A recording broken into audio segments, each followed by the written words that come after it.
There's two different locations. There's spatially, where is it to be done? And then ritually, where is it to be done? In the church, in the divine service. Well, before the altar, in the church, your church as community, and if you have a church, it's before the altar. So, and where in the divine service? Does it matter? Yes, it does. I'd say it may after the word. And after absolution. Why? Absolution admits to the Lord's table. You preach people from absolution to the Lord's table. The problem is if you have the sacrament disconnected from the word, what happens? It can mean anything, absolutely. And then people are not given a good conscience. The whole purpose of distinction of law and gospel preaching is to give people a good conscience so that they can come to the Lord's table with a good conscience and not fear condemnation, so that the devil turns the sacrament against them. Okay, so the location is important. And a lot of our brothers quite carelessly do stupid things like you start the service with words of institution. And, they do it maybe for the best of reasons. They always have their reasons. But without realizing that there's something very important here. Yes? You want to hear a practical example? I've heard so many in my life, yes. I was called in a situation on a Sunday morning as an emergency. And I had to take over the two services. And the first one was traditional, and the last one was contemporary. And I had not seen the orders of service. It just happened that morning. So I did the traditional, and everything went fine. The congregation was shocked because of the situation. And I was able to explain things and would use it to apply my sermon and preaching to God's people. And set up everything for Holy Communion. I had not seen the contemporary service. And so it was time for the contemporary service. And all of a sudden here, the contemporary service had communion after the absolution. The absolution just said confession of sin. There were no words. Yes. And so, but then after the absolution, there was the Holy Communion. And so it was, and the sermon was at the end. And some of there are some people who follow a church in Chicago that they want to do the send-off. The sermon is the send-off. Yes.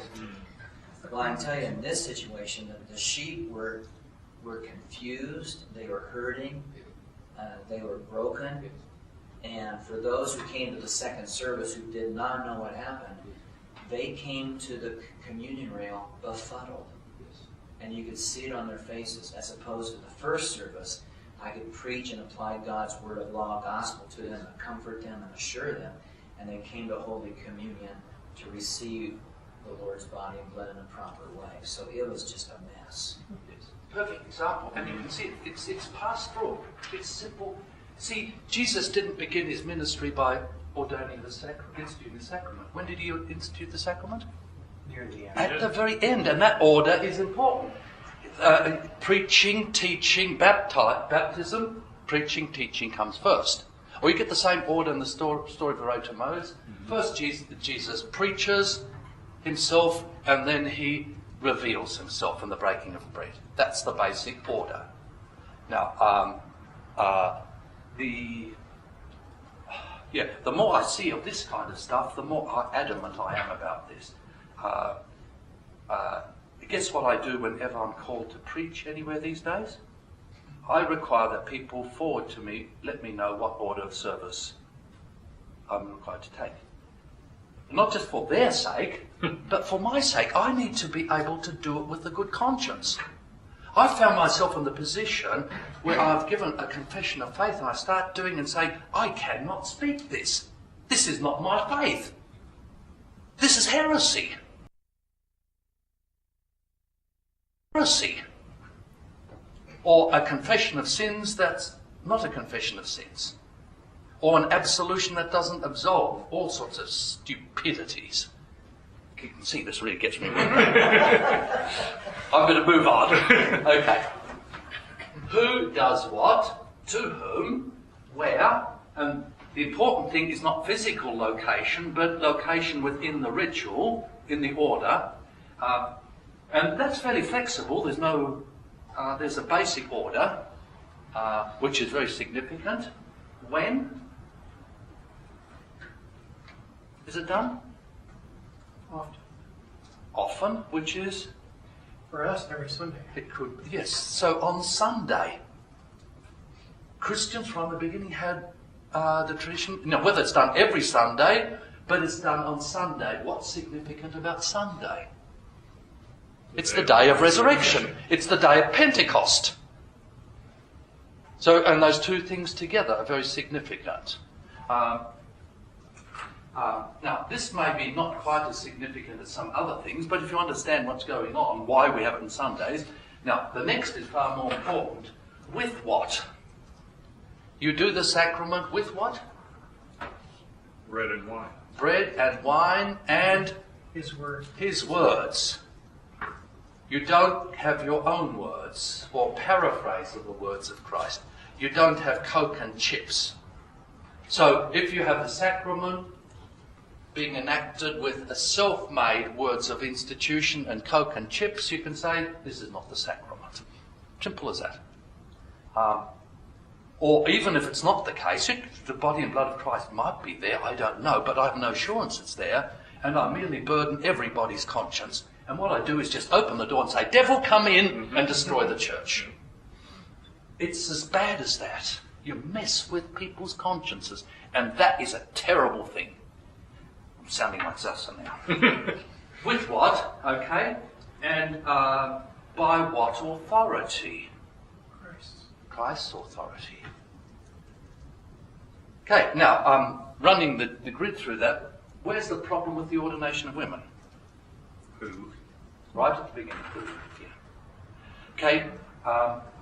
And you could add, for what purpose? That's the other one. I knew there was another one.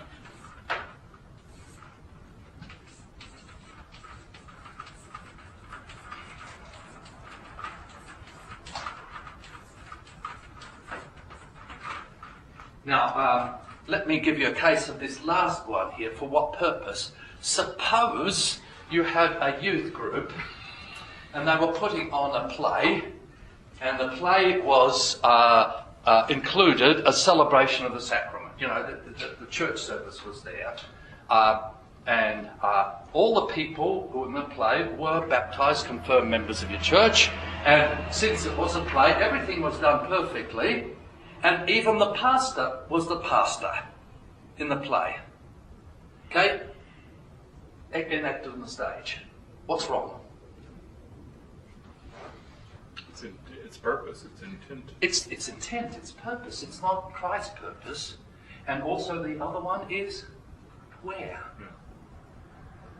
And for it to be valid, it has to be the right place and for the right purpose, but right purposes. Now, this purpose here is to tell a story, if you like, or to entertain, but its purpose is not to celebrate the sacrament in the way that Christ had done it for the forgiveness of sins, life and salvation. Dr. Kleinig, Yes. perhaps is this the reason that we wouldn't want to conclude that, say, a Baptist altar might have the Lord's Supper? That's right. The purpose there is commemoration. Yep. So this helps me practically in so many ways. What's the problem with Baptist communion? It's the basic purpose. It's not to deliver the body and blood of Christ for the forgiveness of sins. The purpose is for us to remember what happened 2,000 years ago.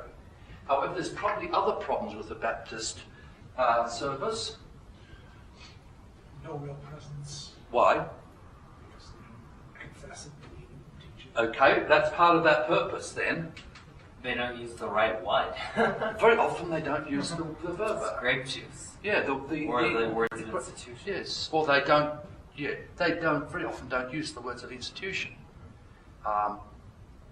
And you can ask the question whether a Baptist minister is in fact a minister of word and sacrament.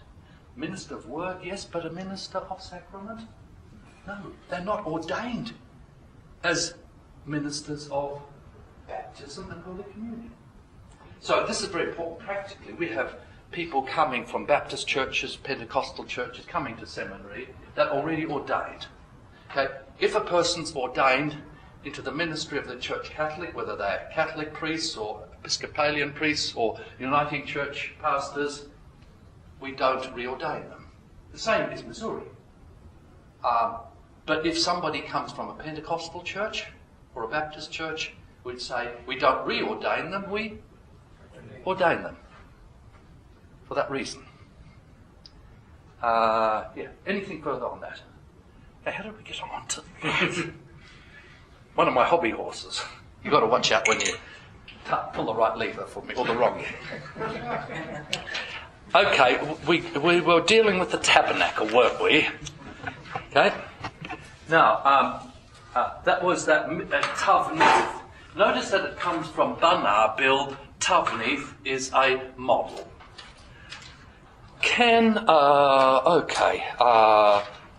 we start over there? And can you read Exodus chapter 25, verse 9? Or 8 to 9, please.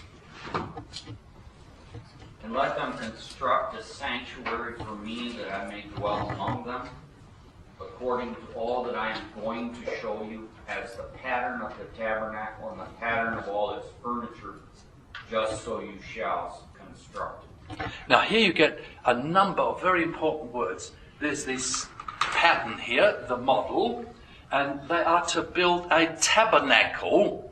Now the word for tabernacle is mishkan, and it comes from the verb shakan, which means to dwell or reside. So tabernacle is quite plain English, a residence, a home, a dwelling place.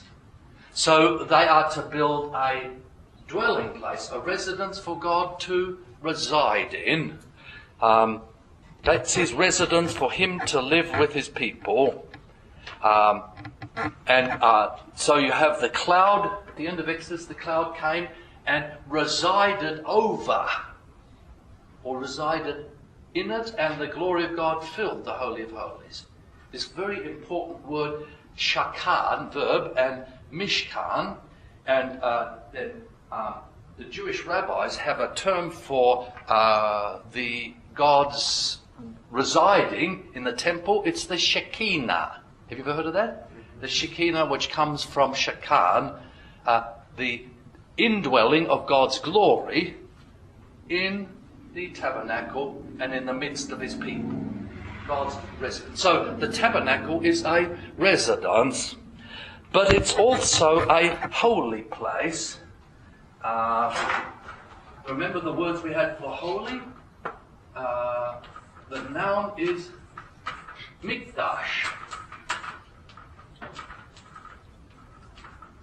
Put a name in front of a verbal root and you get a place. So it is the holy place, sanctuary. Now, that can be understood more broadly than else. Think in terms, you have the tabernacle, Holy of Holies, and then the holy place. Which is the, in the narrow sense, the sanctuary? The holy place. The Holy of Holies. The Holy of Holies. But it also includes, sometimes it has that very narrow sense, but then it can also include the holy place. And in some places, it's the whole complex. So watch out for these.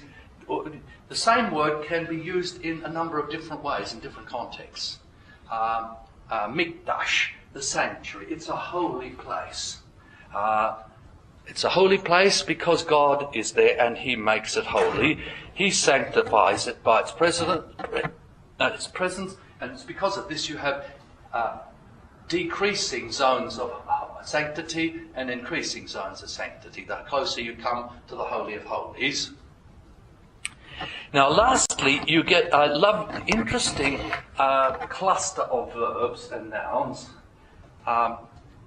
The verbal root ya'av in the nifal means to arrange to meet and to meet with somebody. Now, it's not your sort of mutual agreement meeting where you get some superior person arranges to meet. Say, for example, Randy here arranges for you to meet with him in his office.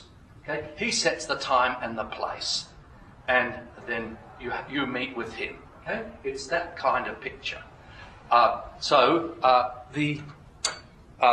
You have the verb ya'av, and then you have mo'ath, which is the meeting place and the meeting time. So when you arrange to meet with somebody, you can't meet unless you set a place and a time. Okay? So you have the meeting, you have the meeting place, mo'ath, so it's the tent of meeting, ohel mo'ath. And you have the time of meeting, which is the morning and evening, and then the Sabbath, and then you have the other special times of meeting, the various festivals. So mo'ath can be place of meeting, but also the time of meeting. And then the people who meet there are the ether, the congregation.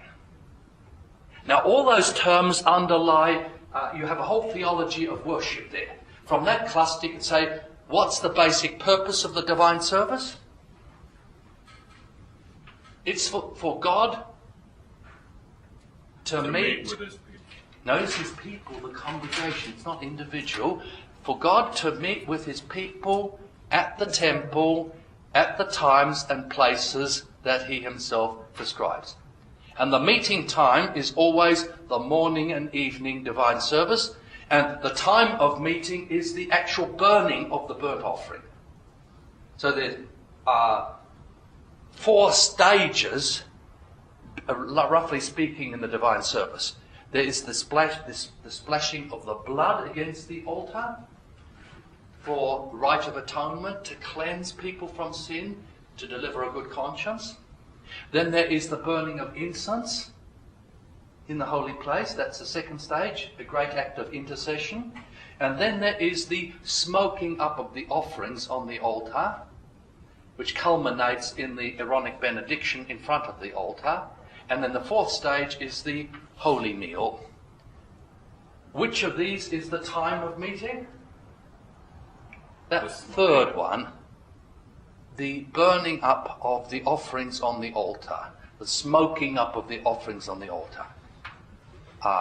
God there at the altar meets with his people, morning and evening.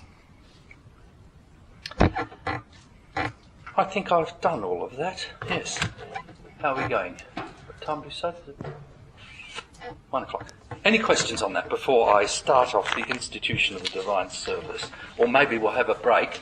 But first of all, any questions on that? Can you see here that the tabernacle is not an accidentally designed piece of building? It's very, very carefully designed, and it has everything has significance, and everything works together to deliver one single message.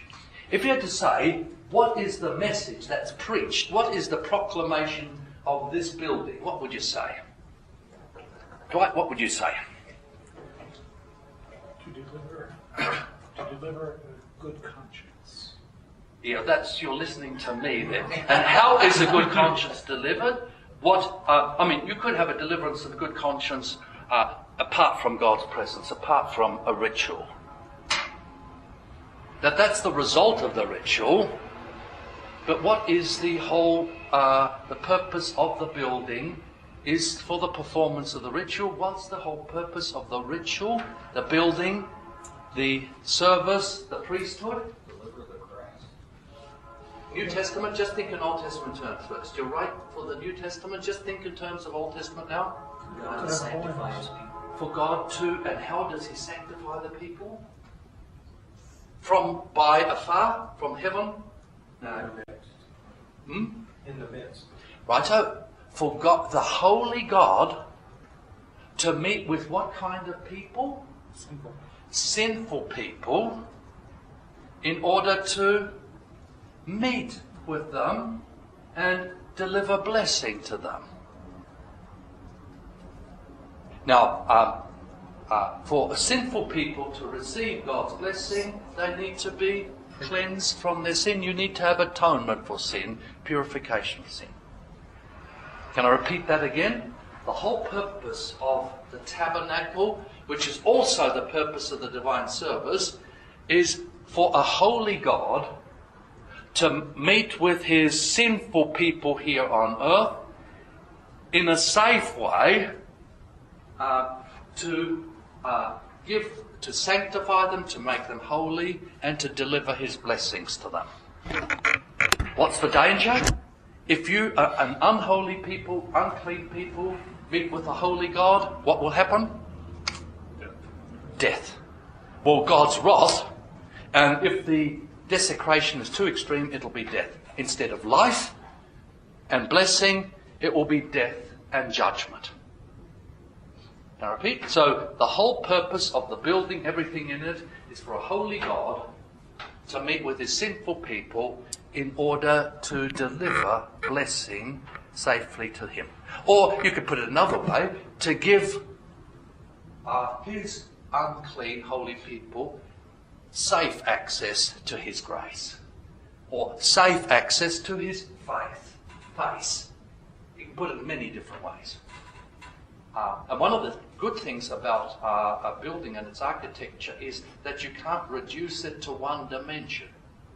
Can you see that the function is clear? Once you work it out, it's quite clear what's happening. God is meeting with his holy God, meeting with sinful people.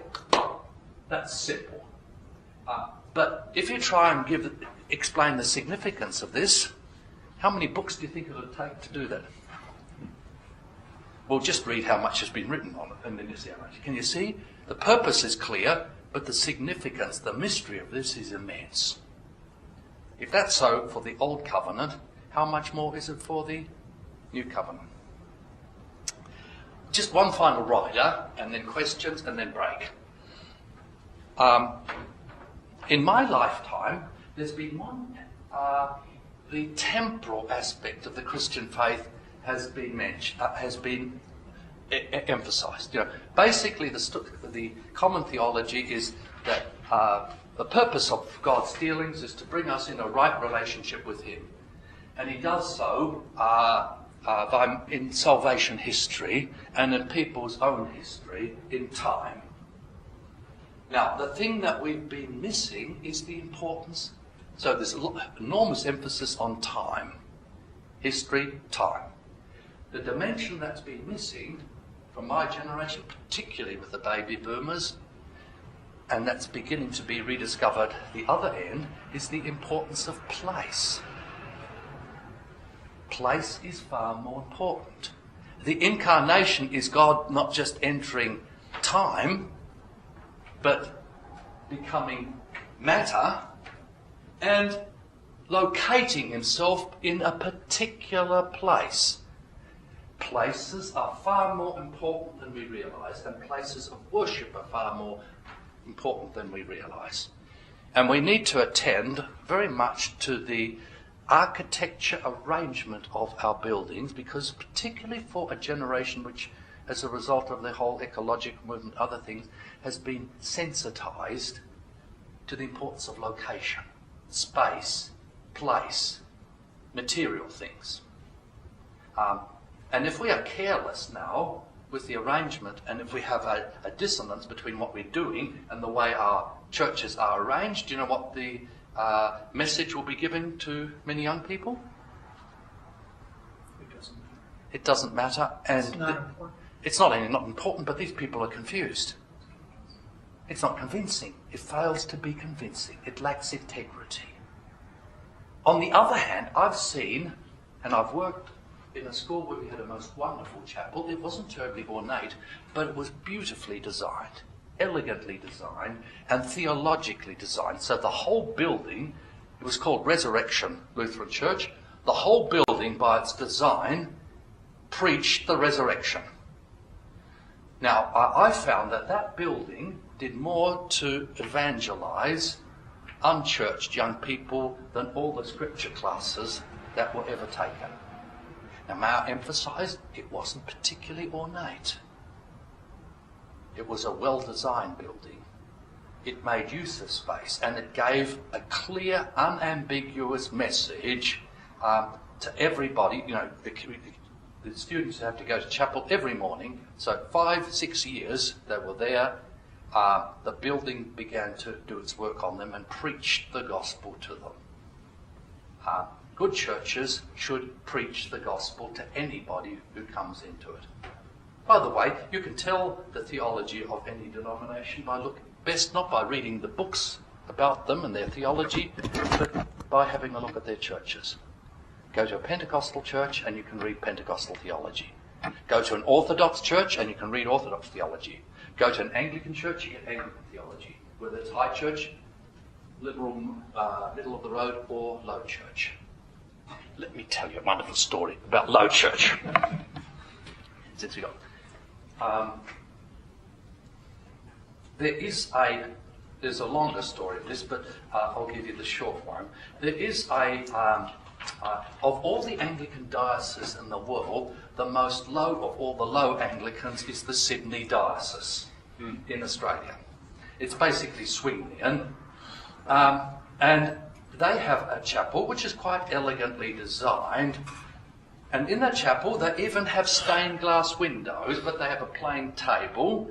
No, not even any cross, let alone a crucifix. They have a table, the pulpit's right at the centre, but behind the pulpit you have depicted the story of the resurrection. There are 2 stained glass windows. Do not be afraid, he is not here.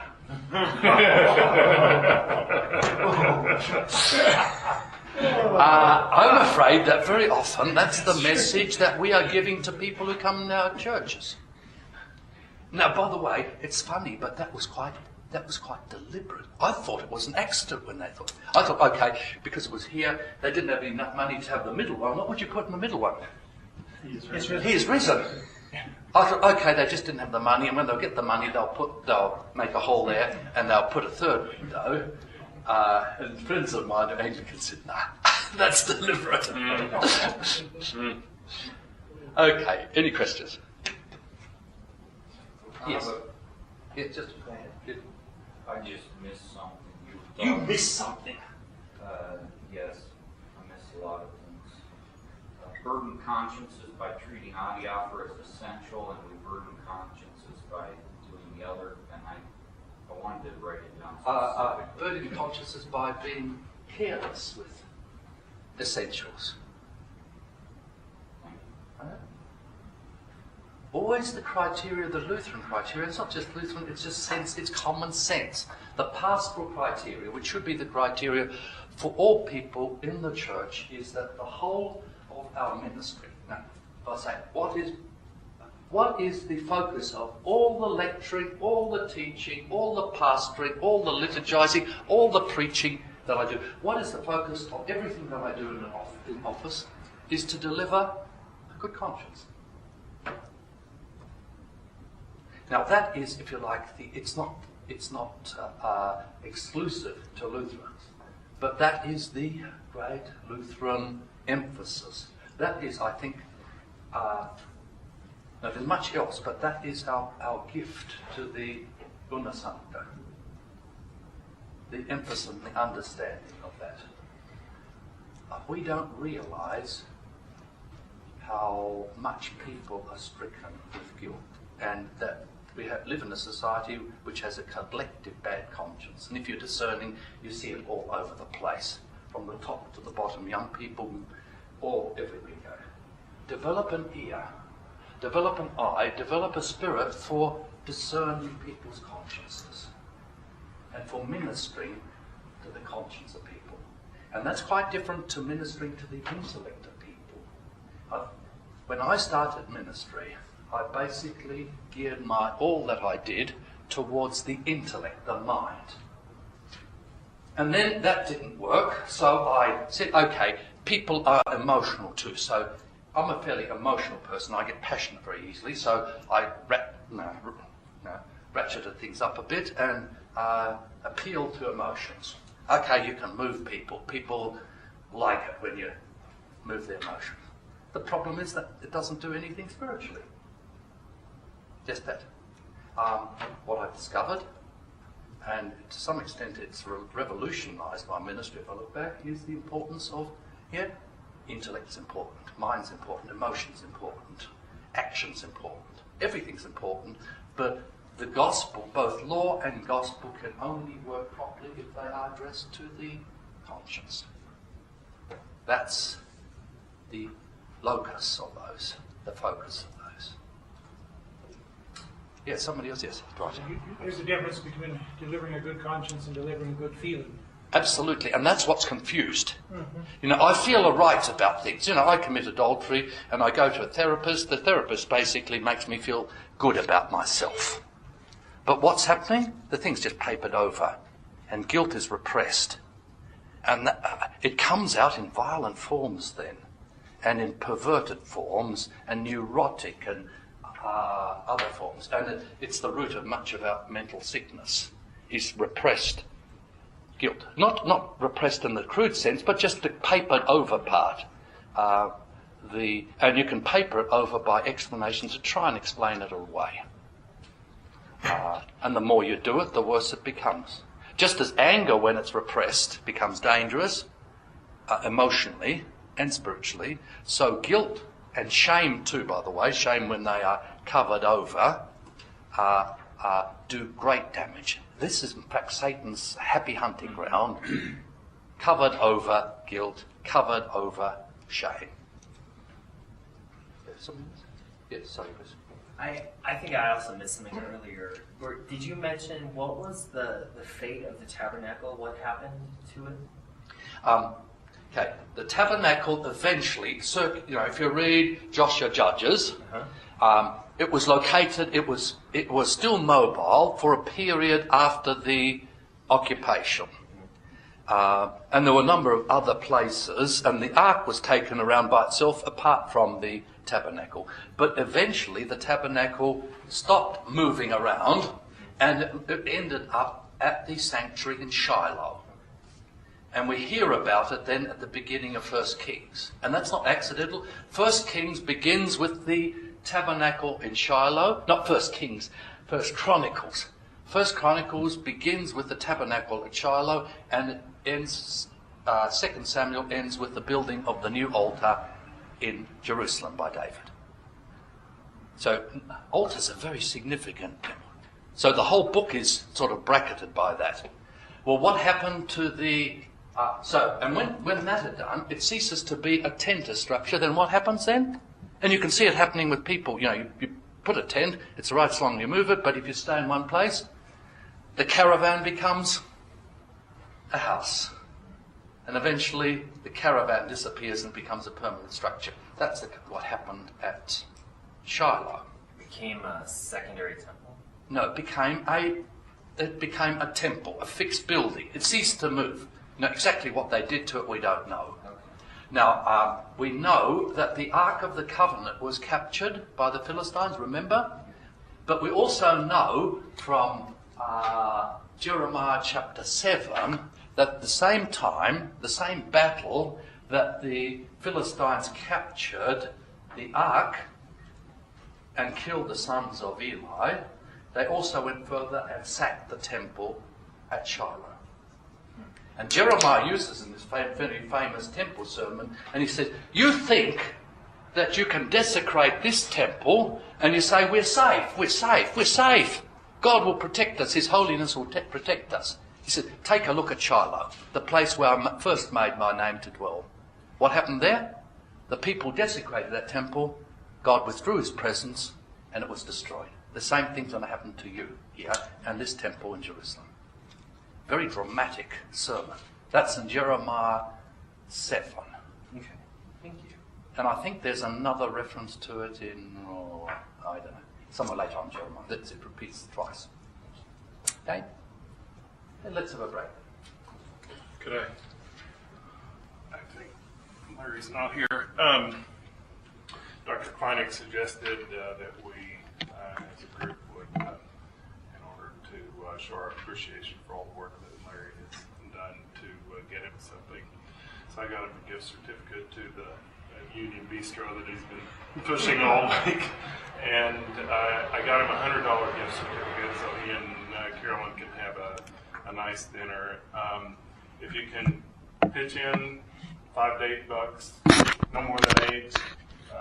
Would be helpful. Go ahead. No, I thought just like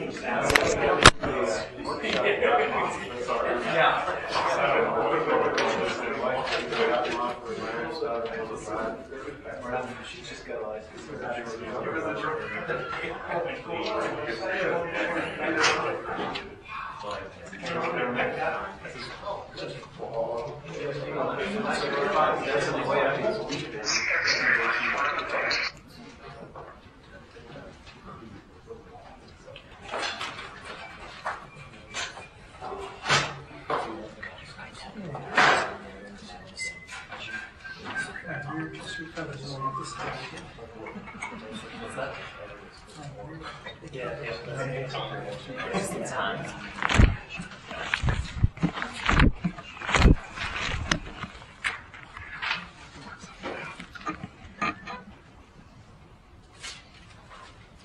Space is very important.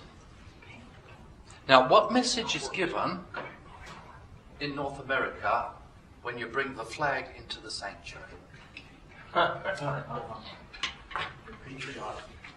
It's not just that you're patriotic, can you see? If for a normal Protestant church, it doesn't matter. Why? Because their church and state are together. And just liturgically, they have no sanctuary. Why they have no sanctuary? They have no real presence of Christ's body and blood and sacrament. But what if a Lutheran church or a Catholic church brings the flag into the sanctuary? What is the message? America is the chosen nation. Yeah, that's Like the city set on it. and you are sanctifying politics. You're confusing the two kingdoms. Just as an Australian, I'm scandalised by the fact that you have flags in Lutheran sanctuaries. It's quite appropriate to have flags outside the sanctuary, where, say, up here, but to have it in the sanctuary confuses everybody, or reveals the confusion in the minds and the lives of many people. That's a little aside. I've got that on my chest. Well, I can tell you how it started. How did it start? It was the whole World War I, because Lutherans, especially since they were still speaking German, were targets Yes. of the whole community, and so they started putting those in there to try and deflect from being a target. Yes, saying we are And Lord. it's completely wrong, but I'm saying that's how it started. Yeah, of course. Always things have good purposes, and people don't. You think you solve one problem, and you create a bigger problem. That's the story of humanity. Now, I'm getting old and cynical. Now, I want to talk about the institution of the divine service. In many ways, this is the heart of Exodus, and this is the heart of the course that I'm taking here with you this week. The institution of the divine service. Now, I want to track it from a number of different ways, but first of all, I want to run you through the morning ritual. In brief, it's much more complicated than this, but I'll give you a Reader's Digest condensed version of the morning burnt offering, the morning ritual. Okay, what's presupposed is that there's been a fire on the altar, and there's the wood's died down, and you've got lots of red hot ashes here on the thing. Okay, now the ritual starts. Well, the ritual doesn't start, but the following preparations have been made. A lamb has been slaughtered somewhere here, probably this space. We know more exactly in the temple where it's done, some on the northern side. The lamb, year-old male lamb, has been slaughtered ritually, and that means that the priests have killed the lamb in such a way that they don't break the neck, so that the heart keeps beating in order to pump all the blood out. And the blood then has been collected in bowls and basins, gold basins. All the blood is pumped out. That's very important. And then it's skinned and dismembered and got ready. So they have blood, they produce blood, and then there are parts of the lamb. I'm not sure exactly how it was dismembered, but basically it would have consisted of the head, the forequarters, the trunk, and the hindquarters. And it might have been some other configurations, but basically, your normal slaughtering, cutting the animal to pieces. At the same time, the priests have got some very fine wheat flour, and that very fine wheat flour has been mixed with very high-grade olive oil, and incense is placed then on together with it. So you get this, what's called the izkara from zakah, the memorial portion, which is fine white wheat flour, very fine. It's mixed with olive oil. For every 2 quarts of flour, you have 1 quart of fine olive oil. There's incense, very high-grade incense that's placed on it or mixed together with it. And then as well as that, you've got some wine. I got everything? Yes. So, meat, flour, wine. Okay? Now that's preparation. The killing of the animal has no ritual significance in itself. Okay? It's merely preparation. Now comes the enactment of the morning service in 4 stages. What I'm going to focus on is the 3rd stage, but you need to see that is part of a larger enactment. The ritual begins when the priest goes to the basin, washes his hands and feet, the priest on duty, and then he gets those bowls full of blood from some other priests, and he dashes the blood against the 4 sides of the altar. It's not clear exactly how it's done, but my theory is that it's done, my reading, and there's others saying, one's this side, one's that side, one's this side, that side, but he stands at the corner here, and then splashes across from here to here, and does the same this corner. But all the blood is splashed against the altar, and then it flows down, so the whole sides of the altar are splashed with blood. And the leftover the blood then goes down to the bottom of the altar, and there's drains that take the blood away. Now that is the rite of atonement. The rite by which the Lord cleanses both the altar and the people from ritual impurity. And it means that if they've sinned, their sins are forgiven. But it's not just for sin, it's also for any other form of impurity. It's a rite of purification. Now the purpose of that is so that when the priest comes into God's presence, here and here, gets on the altar, he is not unclean, therefore he doesn't desecrate God's holiness. So the rite of atonement comes first. Then comes the 2nd stage, and once again he comes to the basin, washes his hands and feet. By the way, why washing hands? Handling holy things. Why washing feet? Walking on holy ground. Okay? Then he enters the holy place. I'll leave out the auxiliary things, but just the main thing. And he comes into the holy place.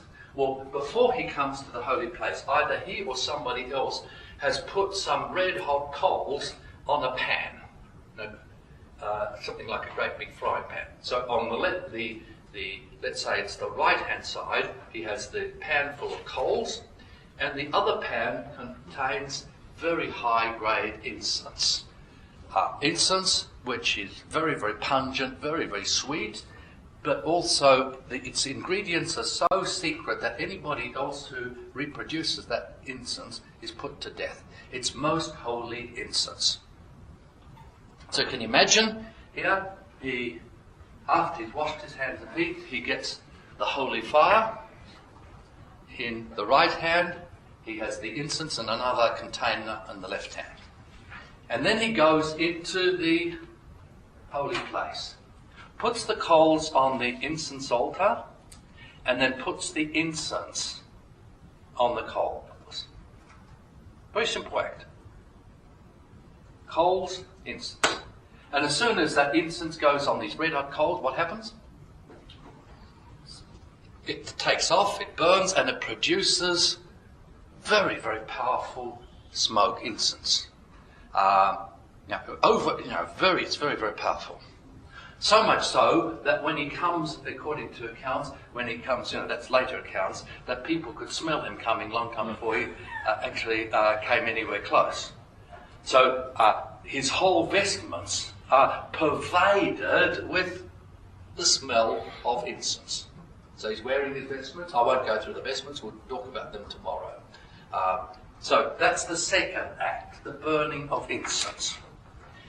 Now, since I won't be dealing with that at any great length elsewhere, that's a basic act of intercession. I'll be touching it in connection with the priestly vestments.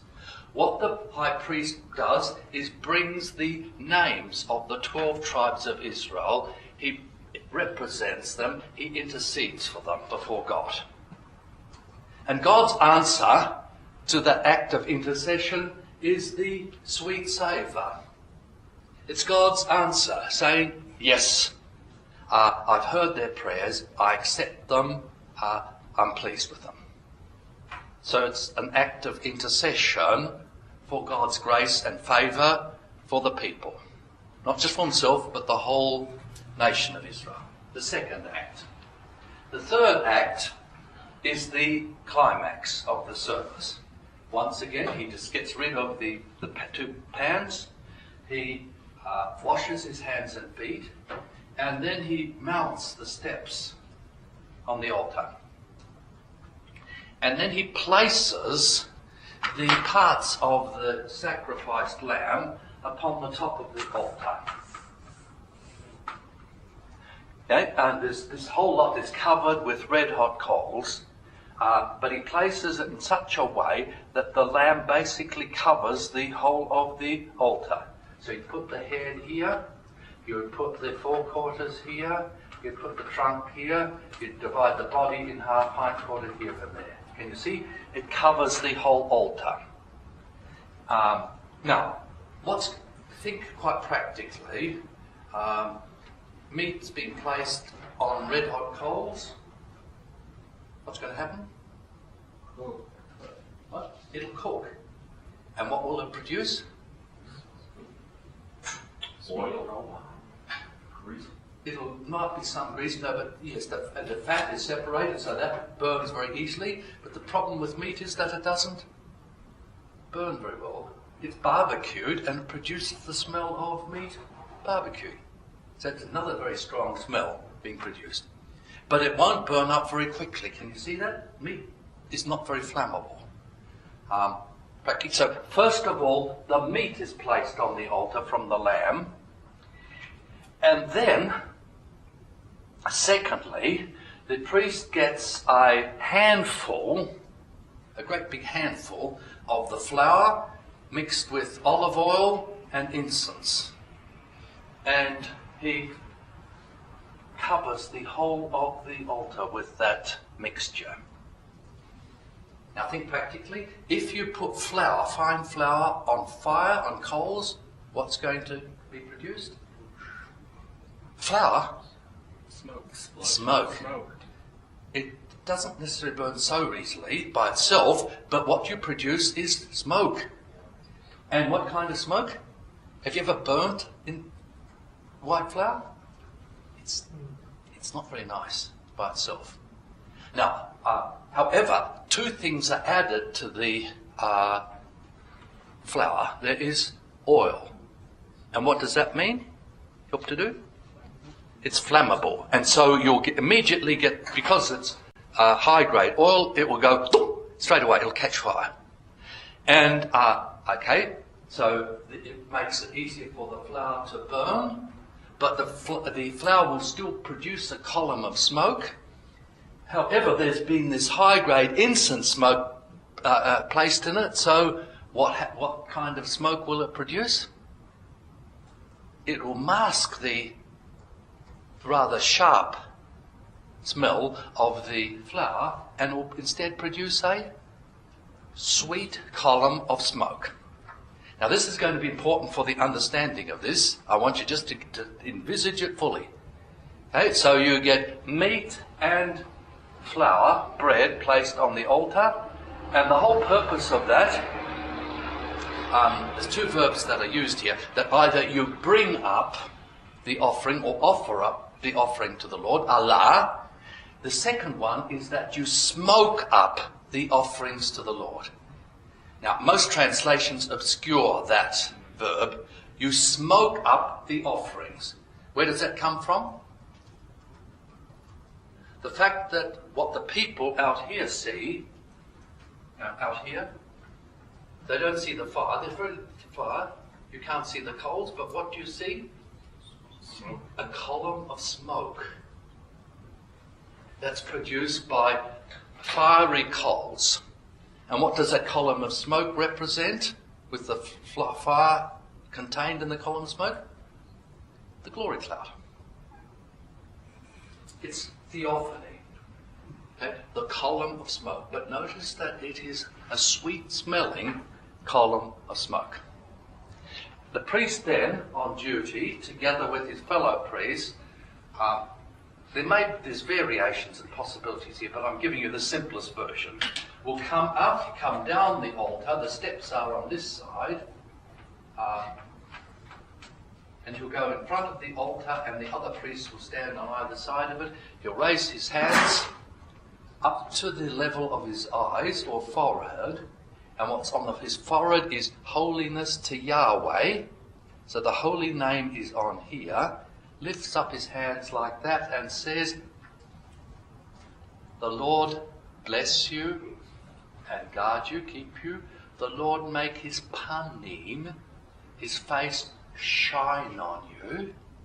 Shine from here to here. And be gracious to you. So what kind of shining is it? Gracious shining. Make his face shine on you and be gracious to you. The Lord lift up his panim, face upon you, and give you peace. Now, shining face, think in terms of body language. Shining face indicates what? Smile. Smile. Frowning is the opposite. So shining face is smiling face. Now, now you get another one. Lift up his countenance. And most people are mystified. The Lord lift up his countenance upon you. What's the idea here? Lifting up the face. Just think in terms of body language.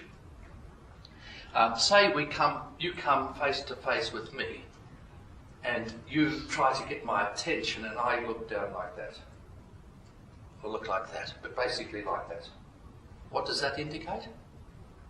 You're not interested. I'm not interested in you. It's a gesture of rejection and a lack of interest. However, if somebody lifts up their countenance upon you, it means that they get eye contact. And eye contact then signals what? Attention, approval, intimacy. Huh?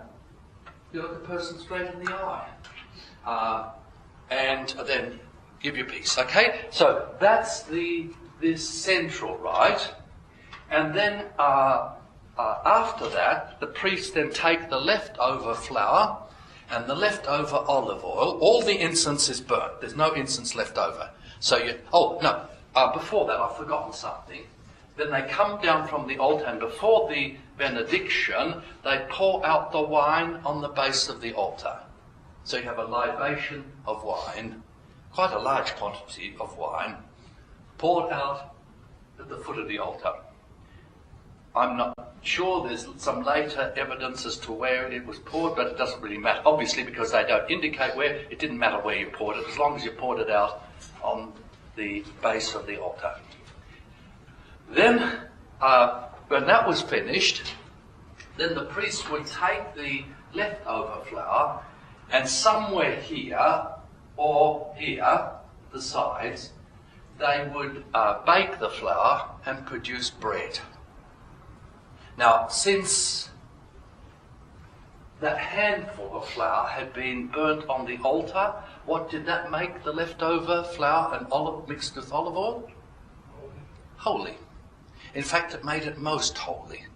It's not just lower degree. Holy things don't communicate holiness. Most holy things communicate holiness. So it's most holy, and what they produce then is most holy bread. So that's taken there, and then they have their morning breakfast.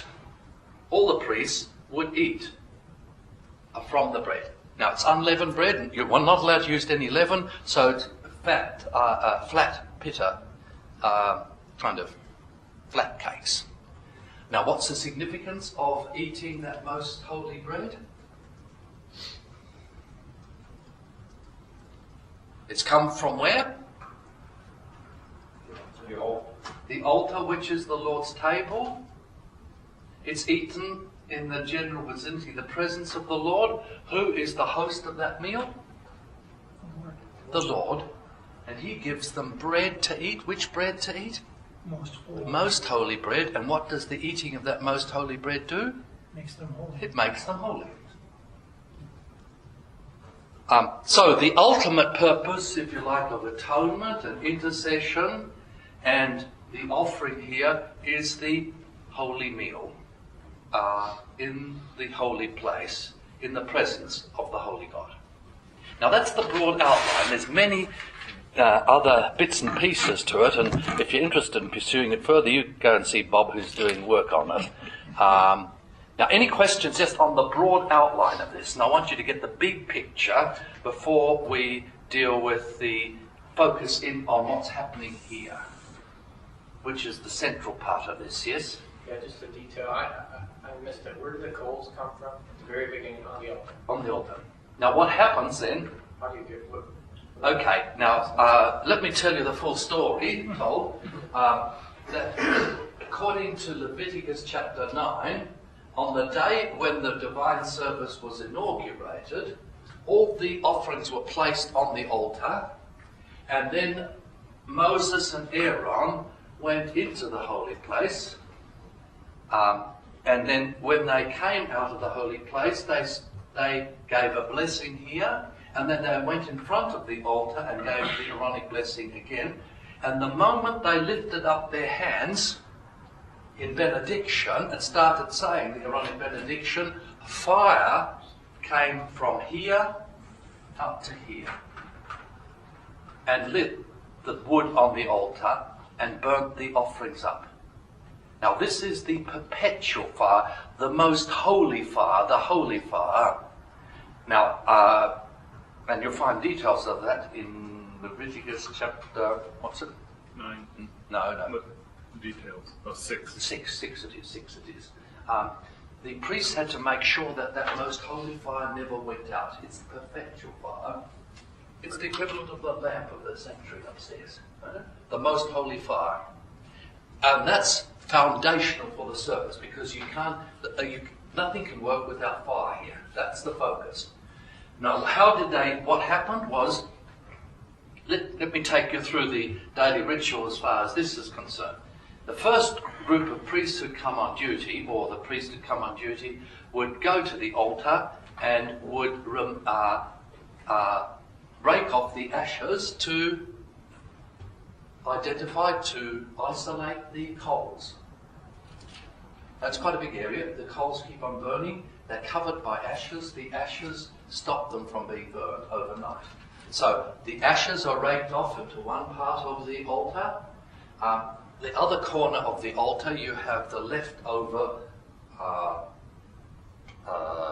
burnt offerings, the meat that hasn't been finished burning, some bones and all sorts of leftovers. You put that one side, and then what you have in the middle then is the coals. You remove the ashes, but you leave the other unburnt offerings still there in one corner, and then you spread the coals in such a way, then you cover it with wood to produce a good conflagration. And the timber they use, basically acacia, produces very, very good coals. It's full of resin, burns quickly, but it also produces good coals. You know, some wood don't produce very good coals. So the coals are produced, and then it's ready to receive the offerings for the day. At the end of the day, work out what the priest will do to make sure that the fire doesn't go out. Yep. Covered over with the ashes. Covered over the ashes. Why? It banks down. It banks down the flame. It's just common sense. You can't bank. You know, it's like if you have a great big fireplace, you turn off the flues to blank down so that oxygen doesn't come in there, to bank down the flame and to make sure it doesn't go out overnight. So according to the tradition, that fire went from that time all the way to the destruction of the first temple. Oh no, it went until the destruction of the temple in Shiloh, because something similar happened then with the dedication of the second temple. Fire came from heaven again and lit the sacrifices. And then you had the fire burning, the perpetual fire burning from there onwards. Now the fire is connected with the glory. So you get fire and cloud. If you notice, as we've been going through Exodus, the cloud, fire, beginning with the glory cloud going all the way through the top of the mountain, fire, cloud. And this is the culmination of that particular theme. Have I answered your question? You got a clear enough picture? I do. So you mean they would carry that thing while it had coals in it? Yeah, they'd have censers, they'd have containers, just as our Aboriginal people, when they go walking out back, will carry fire. You know, they have a special container in which they keep coals. Why? Because traditionally they didn't have matches. It was very difficult to produce fire because they'd have to rub a hardwood onto a softwood with tinder round about to produce flame. And so I've seen pictures of groups of Aborigines with a fire pot. They'd carry it around. Same thing. Okay. Yes? I may have missed an earlier discussion, but I've never actually seen the use of incense in a Lutheran service. In what? In a Lutheran service. Haven't you? I've heard that such things happen. That some things do happen. So, And some would prefer that it didn't happen. right. So what are the parameters for its happening, if it were to happen? Now, I'm Australian, and I've only had a very impressionistic kind of understanding of this. Do any of you know do any of you use incense? Or have any of you been places where? Okay, tell them the way you do it. We use it to accompany prayer, and especially the singing of evening prayer, where you have the liturgical candles, all that my prayer rice before you sing incense. So we have a coal or a small flame on an altar, and at that point in the service, we put incense on, or on occasion we might use it for the festivals, where you have this same thing sung forth by my prayer right before you use incense, and then canticles and prayers commence, so the incense is burning then. Is it used in the divine service at all, like at the gospel reading or the gifts? There was a couple of Sundays ago, I was in a church where it was used, it was lit after the absolution. And then it remained until the end of the service. So was it on the altar? Or was it in a censer on the side? A censer on the side, separate place. Now I'm not too sure whether it was lit from the sanctuary lamp or not, because I couldn't quite see what was going on. It was a very crowded church with lots of things going on.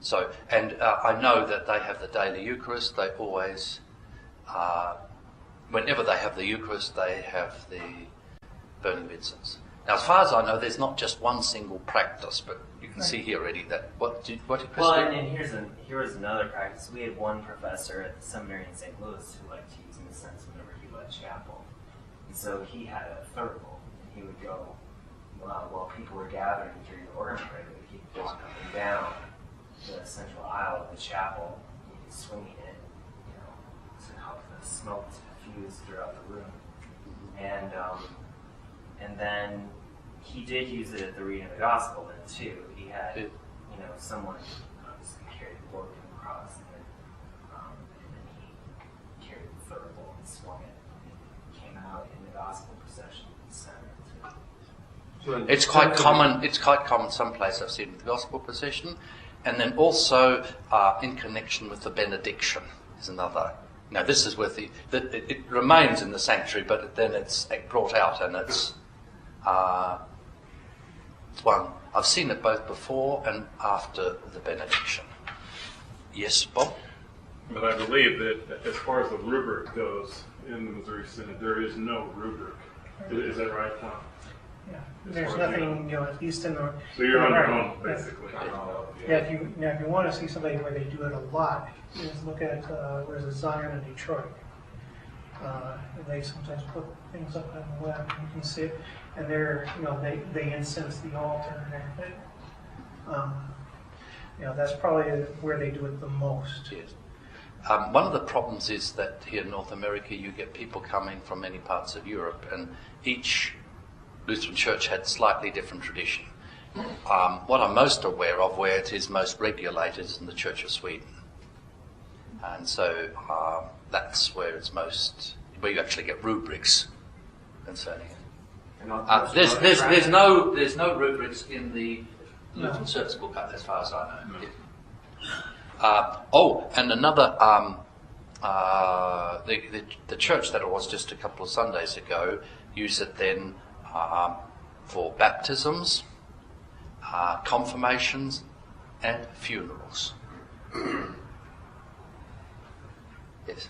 Okay, follow up to that. If it's used in evening prayer, in connection with the divine service, as you described it here, morning and evening offering, when we pray morning prayer and evening prayer, as I've been, it seems to me that your discussion presupposes that the divine service, as you described it, really has its fulfillment, its new covenant fulfillment in what you call the divine service. Yes, the service of word and sacrament. Yes. So, what is the relation of matins and vespers to the divine service? So now there's two different. They are. Lutherans quite classically distinguish between the divine service, which is also the Hauptgottesdienst, which is not just the main. It's usually translated the main service, but the fundamental service. Haupt is the head, the foundational. Now, any part of the divine service can be performed, except the Eucharist. You can perform some part of it in a separate enactment. So you have